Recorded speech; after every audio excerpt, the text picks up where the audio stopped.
All right, guys, the RDL is one of the best exercises in building hypertrophy in your hamstrings and overall lower body strength.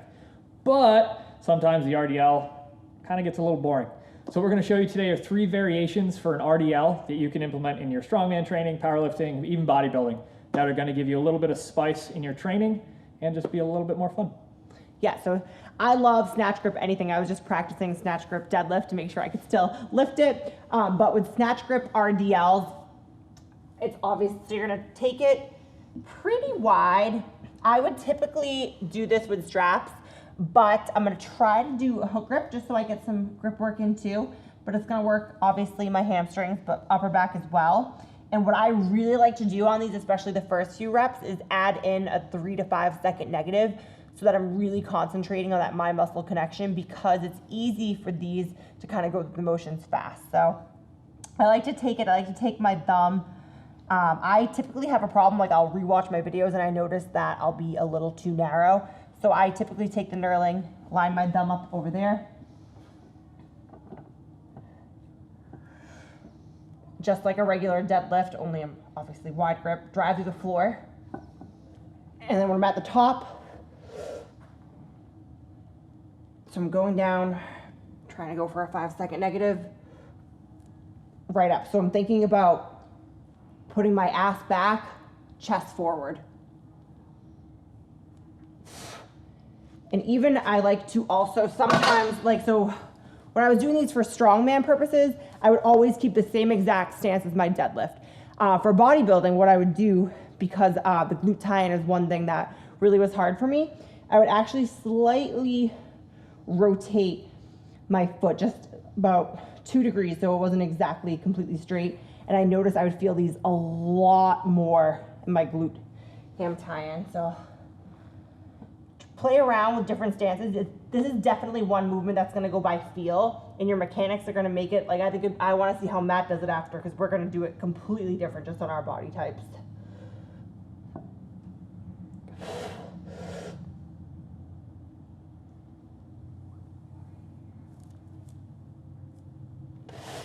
And you'll notice too, I don't actually, if I was doing these for strength purposes, I would want to go all the way down to about below like 3/4 of my shin. For bodybuilding, I'm just kind of going right here-ish.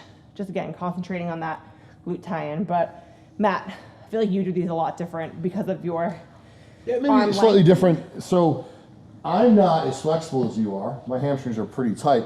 But one thing you said, most people will do a snatch grip, and it's not really a snatch grip. They don't go that narrow, or they don't go that wide. So you go way out like you were, and for me, the movement's pretty much over when I can't drive my hips back anymore. So I'm gonna stay tight, I'm gonna hinge, and slow eccentric, like you said. When I can't bring my hips back anymore, which is right there, I'm coming back up. So that's my range of motion. I can round my back and go lower, but I'm not getting anything else out of the movement for that. So hinge the hips, nice controlled eccentric. I like to hold the bottom for a quick second and then come back up. So one more time, I'm tight. Upper back's engaged real hard. Bar stays real close to me. Hinge, hinge, hinge as far as I can go back and then back up. All right, guys, exercise number 2 is going to be a staggered stance, right? Split staggered stance. Either one works. RDL. Guys, take it away. All right, so we're gonna use 1 dumbbell here. You can use 2. I like to use 1. A little more oblique work on the opposite side with this one. So what we're gonna do, I'm gonna hold it in my right hand. My right foot is gonna go back. All my weight is on my left. My right is just on the ball of my foot. I'm not putting any weight on it. It's all right here. I keep this dumbbell right in line. I don't let it travel out. I keep it in tight. I'm focusing right on the glute hamstring tie-in right here. This is probably my absolute favorite exercise to work right in here. RDLs, I feel great. The hamstrings, everything. This one I get right in between. So I'm gonna hinge the hips the same way. Go as far as I can, big, big stretch, back flat as far as I can, and I come back up. We're keeping that eccentric slow and controlled. I'm keeping my glutes tight the whole time. Big stretch, then back up. One more. Hinge the hips, back, back, back, big stretch, and then come back up. Now, are you thinking about anything with your foot during that? Like you're trying to keep that I'm keeping it flat? even. I never like to say weight in your heel, weight this way. Yeah. I like to just have, like, if I'm squatting or deadlifting, same thing. weight is dispersed evenly on the foot. And the same thing here, I would ideally be wearing flats or barefoot here, but you know, for exercise, just for demonstration purposes, you get the point. But we want to focus on that hinging at the hips and feeling that stretch through here. If with any RDL movement, if you're not feeling that stretch in the hamstrings, you're probably doing it wrong.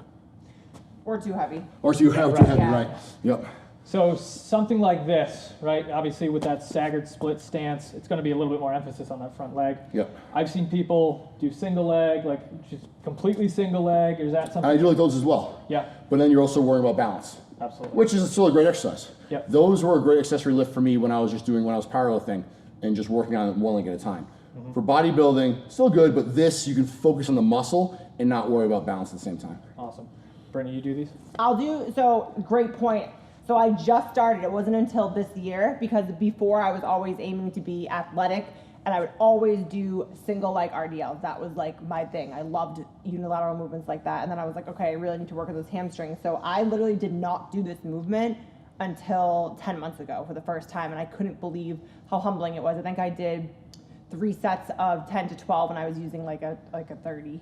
And I felt it because I was just really, you know, and you really learn to turn on different muscle groups too with this and play around with the stance, see what feels best. Yeah, I like that a lot because as you guys have both kind of demonstrated with every exercise we've done so far, subtle changes to the stance can help you with your specific measurements, with your specific lengths, right, to really emphasize what you're trying to emphasize. So guys, if you're going to be doing these, experiment a little bit. Just because you're not the same size as Matt or Brittany or me doesn't mean that you can't adjust things and change where your feet are to get more of an emphasis on what you're looking to do.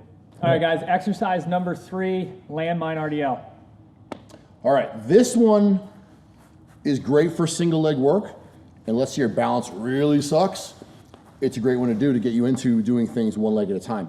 So what we just talked about, single leg dumbbell RDLs are great here, but now I'm worried about balancing the whole time. From a hypertrophy standpoint, we can now focus on one leg and not as much on the balance. So how we set this up, I'm gonna take my ankle and line it up right with the bar. I'm gonna grab with my left hand. I'm here, start from the top, and now I'm gonna come up with my left leg. As I'm doing this, I'm also pushing my arm this way. That's how I'm stabilizing and keeping my balance. So I'm bringing my left leg up in the air, and I'm hinging at the hips, big stretch in that right hamstring, and I come up. Now I don't have to touch the floor. If you lose your balance, fine, bring your foot down, otherwise, you should be able to lead up the whole time. But I'm leaning slightly this way to keep my balance. Big stretch. And I come right back. And every time I do this, I'm squeezing my glute real hard right here. And also, balance purposes, this is anything single leg. I'm looking at a downward angle on the floor. If I were to do this, as I'm going this way, don't look around when you do things one leg at a time. Pick a spot at a downward angle, stare right at it. So I'm looking at that spot on the floor right there. Keep my balance, big stretch. Lock out glutes. And just holding this, my glutes on fire right now. So Brittany told us that she's never done these before. So we're gonna make her do these live on camera. All right, let's see.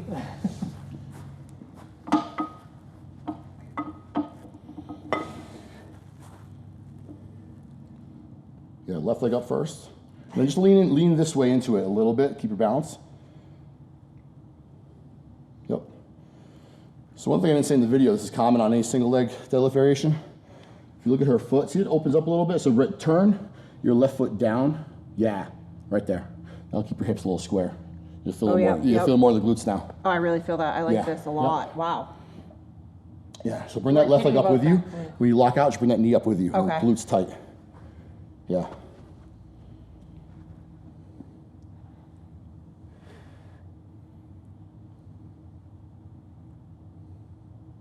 How's it feel? I like it a lot.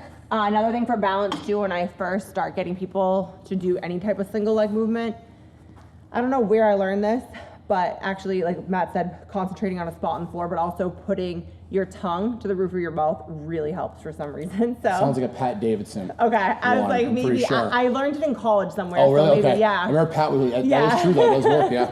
Tongue on the roof of the mouth. Make your squat squatty. All right, guys. So that was 3 different RDL variations that you can implement into your training to spice up your RDLs to a whole nother level. So thank you, Brittany. Thank you, Matt, for joining us. And from myself and Jacob behind the camera, thank you very much, and we will see you in the next one.